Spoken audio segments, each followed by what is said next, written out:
Hello everyone. So now we're gonna talk about another story. This story is about Rahu and Ketu. You know that I keep talking about these two guys and I post a lot about them, but I want you to focus on them before we go anywhere else.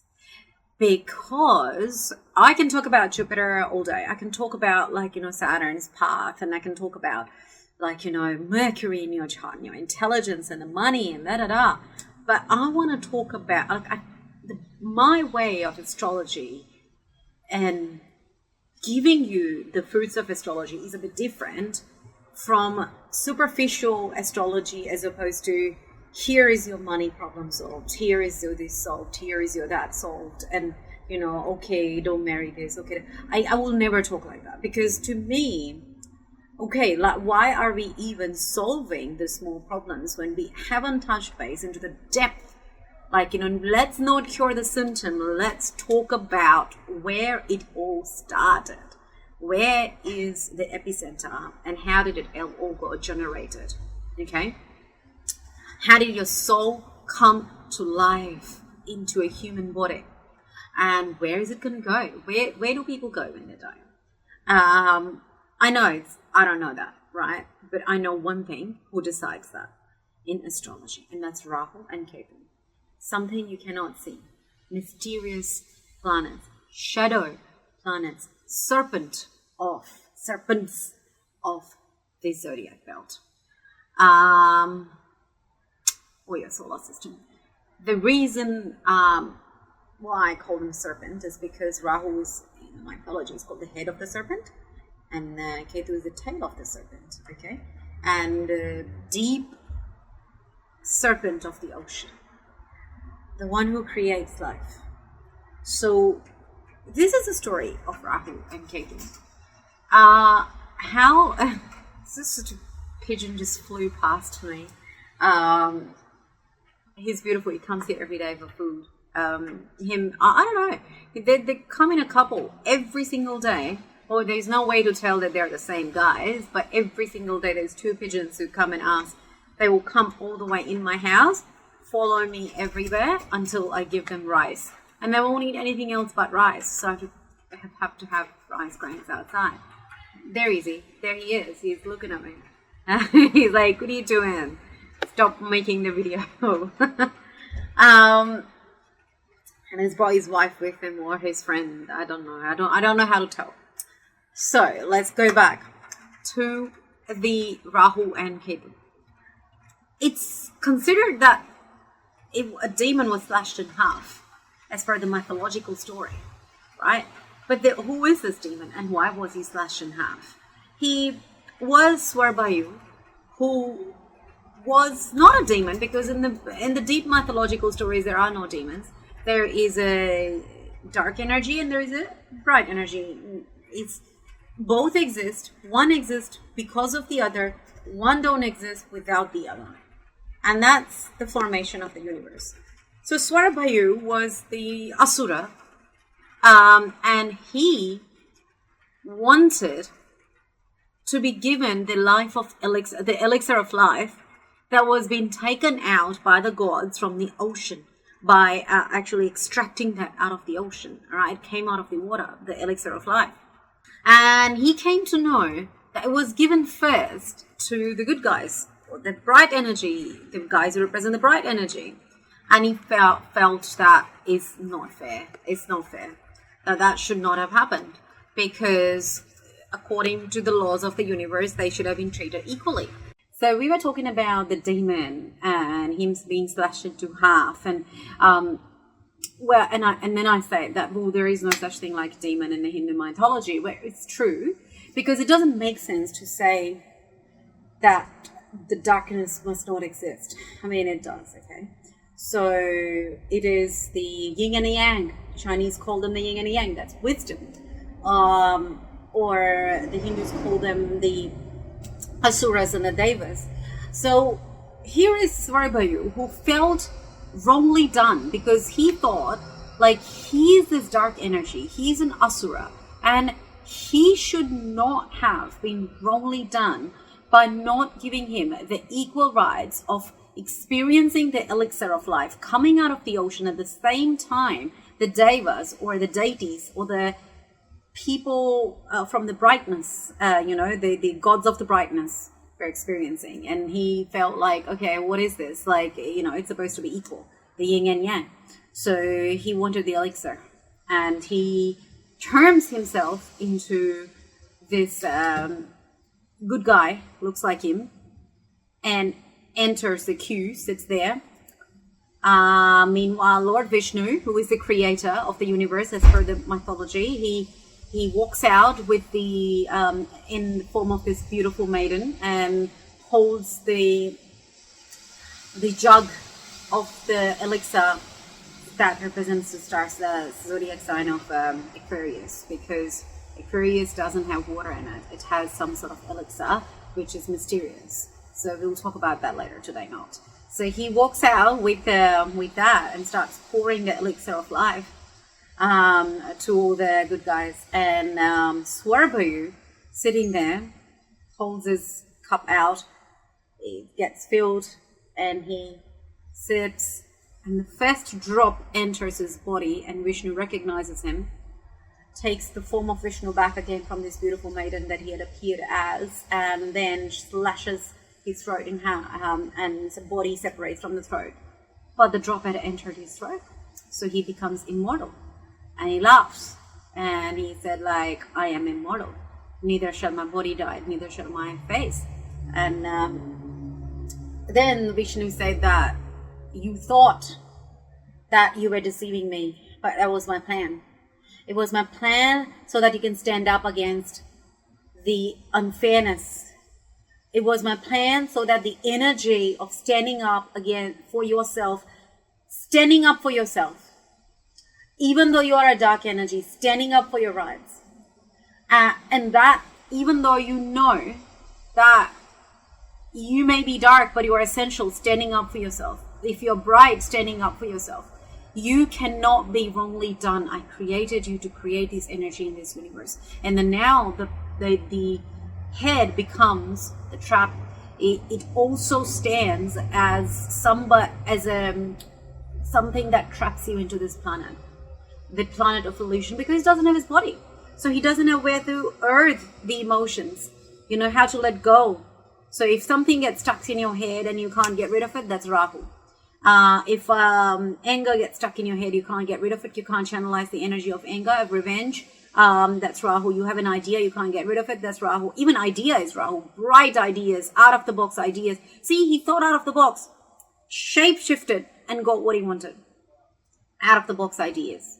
Not your traditional business of selling, opening a laundromat. He is out of the box idea, like Uber. Not taxi, but Uber. When taxi is in play, it's Saturn playing on this planet. But when Uber is in play, it's Rahu. It traps your soul into this illusion that we're living into. It rules the lenses, the photographs, photographic memories of photography, videography, cinematography, all that. It's like the lens through which the souls are watching themselves living a life with a human body, and that's Rahu. And Ketu becomes the body who is sitting 7 houses away in your chart every single time. And if you want to channelize this Rahu energy that is not giving you any grounding, anxiety, depression, or extreme thoughts, schizophrenia, people see things that we don't see, that we think they're delusional, but do we know they are delusional? Those things. Okay, people who think cheating on your spouse is also Rahu energy, because Rahu wants more greed. All that is Rahu energy. But how do you channelize it? You look at where your Ketu is. So a good astrologer should be able to tell you, where is your Ketu? What are you suffering from? Okay, this is this and this. Are you spending a lot on healing? Are you doing this and this? Are you not able to stabilize a relationship in your life? Let's change your energy through your Ketu, because it's your body. It's the body of Rahu. Let's make the Rahu meet its body, turn into Swarbhanu, and turn into that wholesomeness. Ketu is also the black hole. It means that's where your soul penetrates into another plane, into another dimension from this dimension. So once your soul isn't weighed out when you die, dead body is Ketu. Okay, so the dirt on this planet is Ketu. Sewage systems, all of that is Ketu. House number 8 is Ketu. So that is how Ketu is represented. And Ketu doesn't rule house number 8, it's Scorpio, but it's what represents Ketu as well. We'll get there, it's complicated. So Ketu is somewhere where is your past life talents. Okay, use those past life talents wherever the Ketu is. That's where a good astrologer should be able to tell you, like, you are a good chef. And the person will be like, yeah, I cook really well. Okay, use those talents, make your money, because Rahu is great money, success. Rahu is also, illusion is success, illusion is money, illusion is all this. But money doesn't completely mean illusion. Money has multiple meanings. If you are taking a transaction and grabbing money from something, a skill that you've acquired, is actually beautiful money. So use your Ketu to channelize that energy and bring money forth into your life instead of all the black market or whatever that happens in this world. We know what goes around, right? So that is speculative gains as good gains. Again, they're not bad gains, but use your Ketu, channelize that energy. It will stabilize your Rahu.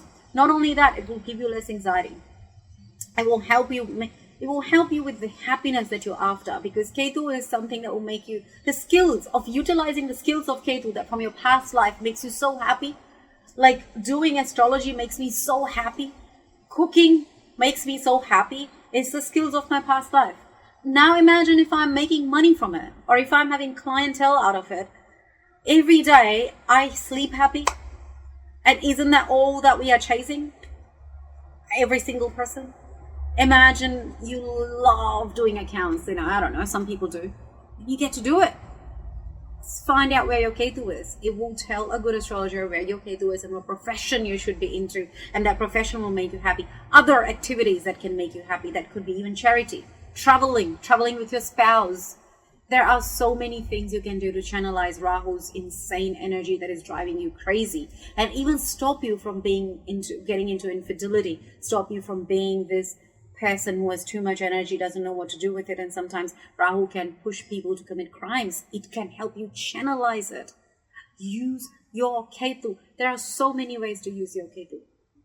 I don't know your chart, but put your comments below. Let's find out where is this Ketu of yours, and we can find out. I can give you an example of mine. Mine is in the house number 8, house of occult, and it's supporting by Venus. Now, what does that mean? House of occult, Venus exalted in Pisces. My occult is from your past, my past life exalted in Venus in house number 8, looking at the axis of 2 of Rahu. What does that mean? It's literally telling me that work on occult science, on astrology, on whatever you learn from your past life. Ketu, the occult, sitting in the house of occult with exalted Venus. I don't have to think much. I just have to go and perform my duties. Go and help people. Go and help families, because it looks at the house number 2. House number 2 is families. Go and help lots and lots of families to feel released, healed, and liberated from their karma. Keep going. Don't question it. And, you'll feel it. And that's how you feel. That's how you figure it out. Somebody's Rahu is in the 4th house. I'll say that, okay, what sign is it in? And what planet is conjuncting?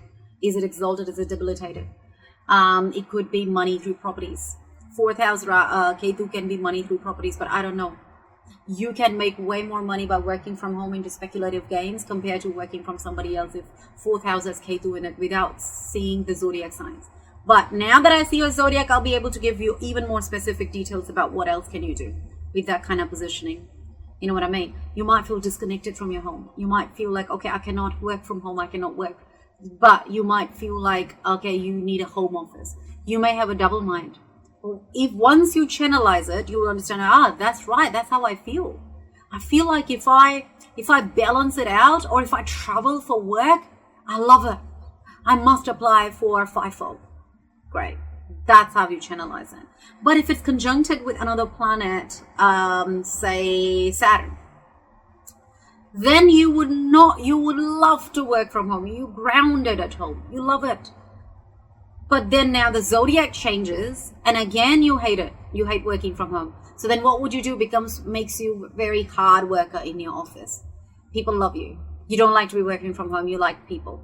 So it changes. And now it's not, fourth house doesn't mean just working from home. Of course, this is an example. There's so many things that fourth house can mean. I just need to check where everything else is sitting in your zodiac chart. Like I just oversimplified it because we are making a 20-minute video. So this is how it works. And hey, video. Without this, without the internet that you cannot see, that's Rahu. An energy that's like a matrix, so strong and so powerful that engages the rest of the world and keeps us occupied, keeps our mind into it, and also like drains you, like completely captures you. That's right. So leave your comments below, ask me all the questions that you need to, and make it specific. Ask specific questions. That's even more fun to answer. Subscribe and get to know your own chart, get to know where your Ketu is and how can you use to channelize your energy. Thank you so much.